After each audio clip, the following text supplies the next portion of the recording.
Ուզում եմ շնորհակալություն հայտնել նաև Վրաստանի վարչապետին, Հայաստանի եւ Ադրբեջանի միջև երկաթուղային հաղորդակցությանը եւ ընդհանրապես խաղաղության գործընթացին աջակցելու համար։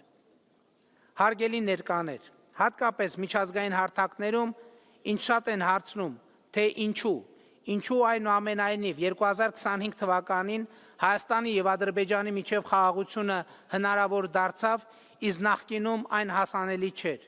Ինչն է դրա պատճառը, ինչը փոխվեց այնուամենայնիվ։ Նախ իհարկե էական եւ շրջադարձային էր Միացյալ Նահանգների նախագահ Դոնալդ Թրամփի անձնական ներգրավվածությունն ու նախաձեռնությունը։ Երկրորդ գործոնը, որ հնարավոր դարձրեց խաղաղությունը, Հայաստանի եւ Ադրբեջանի վերջին առնվազն 100 տարվա պատմության փոխկապվածության գիտակցումն էր։ 1918 թվականին Հայաստանը եւ Ադրբեջանը անկախացել են նույն օրը։ 2 տարի անց 1920 թվականին անկախությունը կորցրել են ամիսների տարբերությամբ։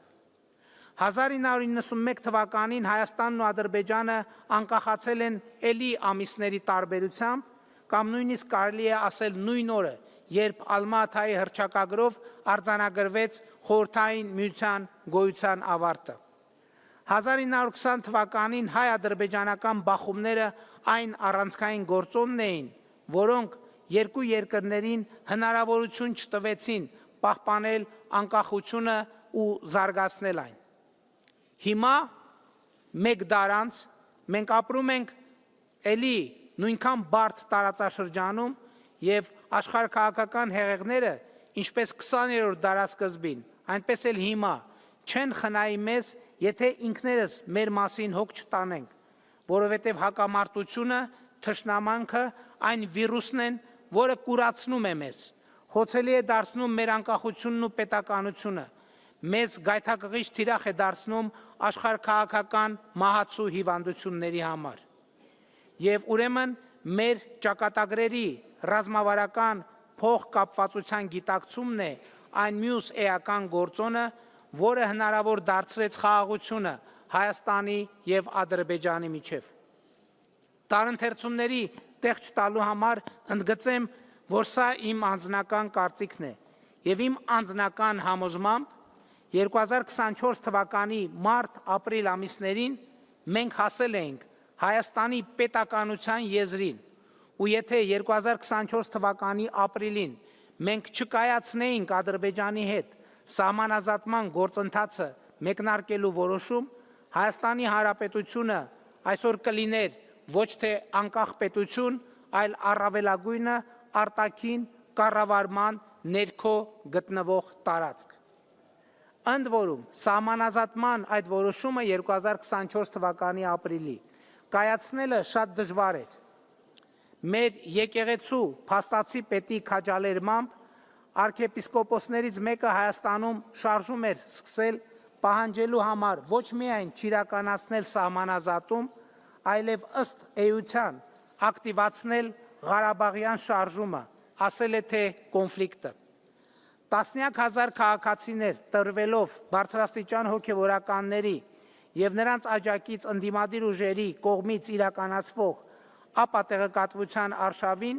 ովքեր պնդում էին, թե Հայաստանի կառավարությունը պատրաստվում է Հայաստանի ինքնիշխան տարածքներ եւ դրանցում գտնվող հնամյա եկեղեցիներ ու բնակավայրեր զիջել Ադրբեջանին, դուրս էին եկել փողոց։ Դուք կարող եք պատկերացնել, թե ինչ էր դա նշանակում 2018 թվականին ժողովրդական ոչ բռնի թավշյա հեղափոխությամբ իշխանության հասած մեր կառավարության ու քաղաքական թիմի համար։ Իսկ ինչպես մենք լուծեցինք խնդիրը։ Մենք խոսեցինք մեր գործատուի ժողովրդի հետ եւ հիմա Տավուշի մարզի Կիրանց գյուղը, որը եկեղեցական ընդդիմադիր շարժման առաջնորդները իրենց սիմվոլն էին դարձրել, մարդկանց համոզելով, թե գյուղը դատարկվելու է ու լքվելու, սահմանազատումից, այսինքն 2024 թվականից հետո տների մոտ 50%-ի աճ է ունեցել կառավարության աջակցությամբ եւ այսօր բացարձակապես խաղաղ, անվտանգ ու գունագեղ բնակավայր է։ Իսկ հնամյա եկեղեցիները վերականգնվում են կամ նորոգվում։ Անձամբ ես քաղաքացիների խմբերի այցելություններ, շրջագայություններ եմ կազմակերպում Տավուշի մարզի Կիրանց գյուղ, մարդկանց ցույց տալու, թե ինչ նկատի ունենք խաղաղություն ասելով, ինչ նկատի ունեմ իրական Հայաստան ասելով, որի սիմվոլը, որի այս սիմվոլը Հայաստանի Հանրապետության միջազգայինորեն ճանաչված տարածքի պատկերը կրում եմ կրծքից։ Սա նաև խաղաղության սիմվոլ է, որովհետև Հայաստանի ու Ադրբեջանի միջև խաղաղություն ենք հաստատել միմյանց տարածքային ամբողջականությունը, ինքնիշխանությունը, քաղաքական անկախությունը ճանաչելով 1991 թվականի դեկտեմբերի 21-ի Ալմաթայի հռչակագրի հիման վրա, համաձայն որի խորհրդային Ադրբեջանը դարձել է անկախ Ադրբեջան, խորհրդային Հայաստանը դարձել է անկախ Հայաստան, եւ սա անկախ Հայաստանի տարածքի քարտեզի ուրվագիծն է։ Խաղաղության դեմ տարվող այս process-ում որոշ հոգևորականների ներգրավվածության թեմային չէի անդրադառնա, եթե չտեսնեի, թե ինչպես են այդ հոգևորականների էմիսարները եւ նրանց հետ փոխկապակցված որոշ լոբիստական կազմակերպությունների ներկայացուցիչներ Եվրոպական խորհրդարանում եւ միջազգային հեղինակավոր այլ կառույցներում փորձում տարածել, թե Հայաստանի կառավարությունը սահմանափակում է խղճի ազատությունը, թե Հայաստանում բռնապետություն է հաստատվում, թե Հայաստանում կան քաղբանտարկյալներ։ Իրականությունն այն է, որ որոշ հոգևորականներ, ովքեր ցինիկ կերպով խախտել են հոգևոր բարեվարկության բոլոր կանոնները, այդպիսով իրենց խոցելի դարձրել օտարերկրյա հատուկ ծառայությունների համար, իդեպ նրանցից ոմանց ԽՍՀՄ պետական անվտանգության կոմիտեի գործակալ լինելու փաստը ապացուցվում է փաստաթղթերով, ահա այդ հոգևորականները Հայաստանի Հանրապետությունում ստանձնել են պատերազմի կուսակցության առաջնորդությունը, իրենց շուրջ հավաքելով Հայաստանի նախկին ղեկավարներին, նրանց հետ կապված որոշ ուժերի,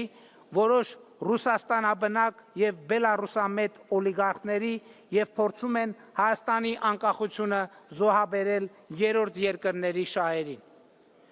Մենք նոր հակամարտություն, նոր պատերազմ թույլ չենք տալու։ Մենք թույլ չենք տալու, որ հազարավոր զոհերի գնով ձեռք բերված գիտակցությունը, խաղաղությունն ու անկախությունը մատաղարվեն հակաքրիստոնեական նպատակների համար։ Մեր Հայաստանի այս առաքելական Սուրբ եկեղեցու պատարագի տեքստում ավելի քան 40 անգամ հիշատակվում է խաղաղություն բառը, ու դա ոչ միայն մարդու, ոչ միայն հոգու, այլև համաշխարհային խաղաղության մասին է, եւ որի մասին մեր պատարագի կանոնական տեքստում տասնյակ աղաչանքներ կան մեր Տեր եւ Փրկիչ Հիսուս Քրիստոսին, իսկ այսօր ոմանք Քրիստոսի խորանը օգտագործում են հակամարտություն, պատերազմ եւ կամ ներհայաստանյան բռնություն քարոզելու համար, հատելով Հայաստանի Հանրապետության օրենսդրության սահմանները։ Սա չի կարող հանդուրժվել որևէ ժողովրդավարական երկրում։